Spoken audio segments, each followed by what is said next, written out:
Okay, so shoot phase.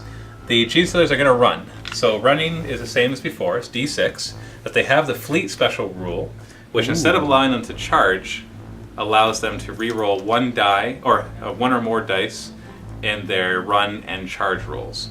Okay, so I'm going to roll the run. So 5. So I could re-roll that, but I'm not going to because it'll get me to where I want to go. Yeah, so, 5 is a good roll. And running, I guess, does not get slowed by difficult terrain? No. It doesn't. Because there's only the 1d6. Well, they could make you roll 2d6 and take the lowest. I guess they could. So, or take the highest or whatever. It doesn't matter, I'm not going through difficult terrain. So I'm going to purposely put a couple of them out of cover. Maybe I'll put here, I'm going to move this one over. Maybe he'll move more than 5 inches, but I want to get enough out of cover. But if you have half out of... Wait. No? Is that still the rule? Yeah, it's still a half. Yeah. So that's why I'm... Yeah, okay. There's going to be 3. Yeah, if it's 50% are in cover, then the whole unit gets a cover save. But if you focus fire, you can ignore those who get a cover save. And which means you can't hurt them, but that means the other guys don't get a cover save. So we'll cover that when we get there. Alright, so they moved up. There's 3 of them that are pretty much not in cover. This is going to be a 5+ cover. A lot of covers become 5+. There's still 4+ and 3+ cover, but a lot of what we used to see as 4+ cover is now 5+.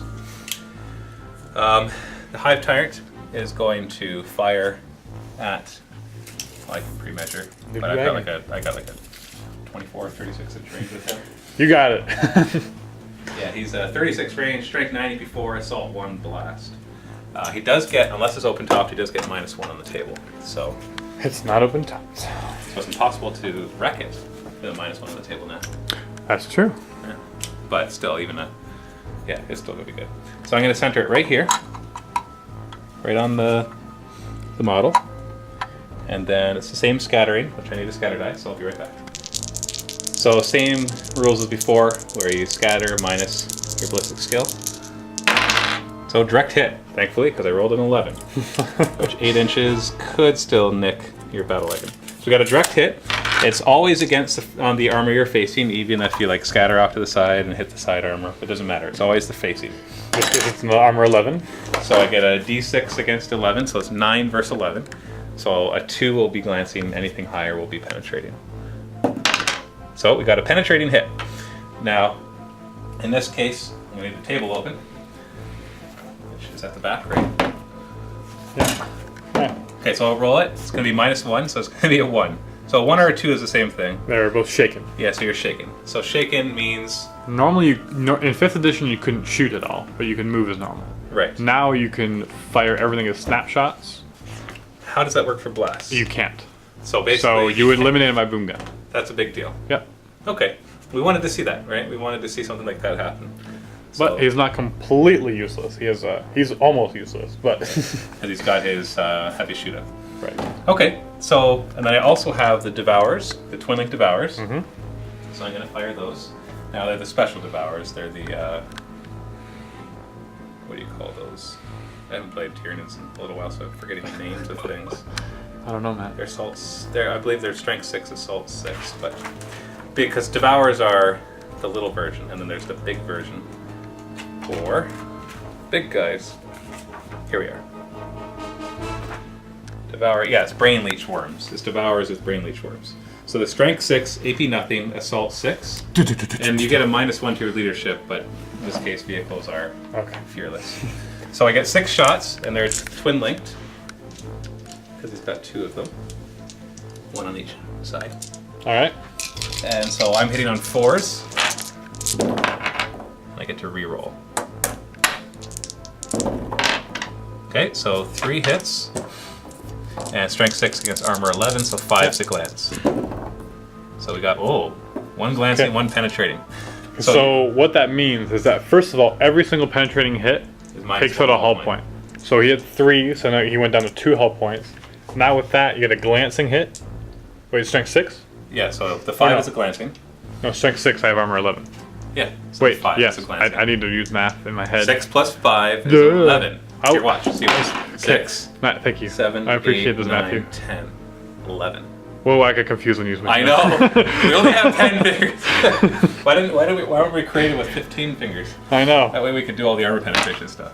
All right, so except for land raiders, we need 20 fingers. That's what so he's guaranteed wrecked, but this isn't -1 on the table now. No. So you can roll the 1 for penetrating to see if you make it explode. Right, which in this case won't matter. I do not. It doesn't. So it just wrecks. So he wrecks, and we just put some smoke on him, which we don't have handy, so you can just turn him sideways or whatever you want to do. Now normally you don't want to turn him sideways because it can grant more cover, but in this case we're not worried about that. No. So I got super lucky there, which is too bad because I wanted to see the ordnance fire. But you're going to get to fire back with the other guy anyway. Yeah. And remember, we weren't looking for balance, we're just looking to see how it works. So now, this is a hard thing to say because it's just one shot, right? But I feel that I'm going to be able to actually have a bit better shooting against vehicles now. Because before, that strength 9 weapon was -1 on the chart whether it glanced or penetrated, and the blast, you scattered it a little bit, and that center went off the vehicle, and all of a sudden it's strength 4, or 5 if you round up. I can't remember if you round down or round up. Either way, it's not enough to usually hurt a vehicle or do much to it. And then the Twin Link Devours, or AP nothing, which is -1 on the table, and they're only strength 6, so you're mostly glancing anyways. So all of a sudden the High Tyrant seems to have a little buff to shooting down vehicles, which I think the Tyrant is needed. And also, if you get unlucky on those penetration rolls, or it doesn't matter if you're not hurting at all. If you get you get 3 penetration, you don't have to I hope I don't roll all 1s and 2s. Which happens all the time. Yep. Yeah, so many times. Like with Necrons, we're going to see this in maybe the next game we'll do, is Necrons auto glance on 6s, which in 4th edition was a big deal because a glancing hit could actually destroy a vehicle. In 5th edition became not as big a deal. And sorry, we're in 6th edition, yeah, mixed up. In 6th edition becomes a big deal again, because you glance 3 or 4 times, and you usually destroy a vehicle. And you saw how fast that Ludo Wagon fell, and that was just like strength 6 hits, hitting it, just like a couple one glance, a couple penetrates, boom, gone. Yeah, it's gone. It's done. Move on with their lives. Yeah. No vehicle surviving forever. My turn. Orc's turn. Okay, so remember you don't want to sit still because then you'll be weapon skill. No. So okay, so let's recap again. So if I move 6 inches, I can fire 1 weapon as per normal. And snapshot the rest. And then snapshot the rest. Now, orcs, the nice thing about snapshots with orcs, you probably covered this in the last video anyways, but let's talk about it again. So snapshots, this is skill 1. Alright, so you're hitting only on 6s. Now with a lot of armies, you're usually hitting on 4s, which means or even 3s. Having 1/3 of your shots. If you're hitting on 3s normally, that's 1/4 your normal shots that you're hitting with snapfire. But with orcs, you're only hitting on 5s and 6s, so you're only at half efficiency. And with the number of shots that orcs usually get to even out their shooting, half the efficiency of orcs is actually better than a quarter efficiency than the other shooting armies. And so snap firing orcs are actually one of the most powerful shooting armies right now. Yeah, for snap. When you're looking at snapshots, yeah. Yeah, so basically, the better you are, the more snapshotting hurts. Right. It's kind of like rerolls. The better you are, the more rerolls don't matter as much. Like a 5+ reroll is a big difference than a 3+ reroll. Like a 3+ reroll is going to hit more often than a 5+ reroll, but the incremental increase in how well the shot hits is better for a 5+. So anyway, so you can move because you know you're going to be charged by these Gene Stealers because they are fearless because they're in synapse range. So you're not going to get them to run. See, well, there's 2 options I can do. I can move 6 towards you, or just move 6 somewhere. I'm probably going to get charged. I guess I can move in front of difficult terrain. Actually, I might do that. And slow me down. Hopefully I don't get the charge in. Yeah. Even though you get the reroll from fleet, still need to take a roll 3, take the highest. Yep. Or I could tank shock you, and then shoot everything snapfire. Yep. Except that then you won't be able to fire your blast weapon. That's okay because I can fire it at the crack. That's true. You can snapshot it as a strength 8 weapon instead. Well, it's up to you. I think either way the Gene Stealers are going to survive this. Yes. No, I'm going to go like this. Wait, no, because you can move and then charge. Yeah, you're going to get to me, so... You might as well maximize how much you hurt me. Yeah. So you're going to tank shock into them. Now with a Def Rolla... Def roll is still the same. So when you tank shock, you get D6 strength 10 hits. Yes. Okay, so you might actually kill one, but then I'll get the monstrous creature in there. So either way, we're gonna see a close combat, which is what I want to see. So movement phase. So he moved. No difficult terrain. Well, actually, he starts to go through difficult terrain. Yeah, so at that moment you have to roll. I do get a Oh, you roll a double one. Okay, let's ignore that. Okay, because I would have stopped just short of you. Yeah, so we're gonna assume let's just quickly go over that because we're going over rules, so people might get confused why you rolled 2 dice. Oh yeah. He gets to re-roll dangerous terrain rolls because of my death roll. And so the only way that he's going to get immobilized is if he rolls 1 twice in a row. So that's why we just speed it up by rolling it 2d6.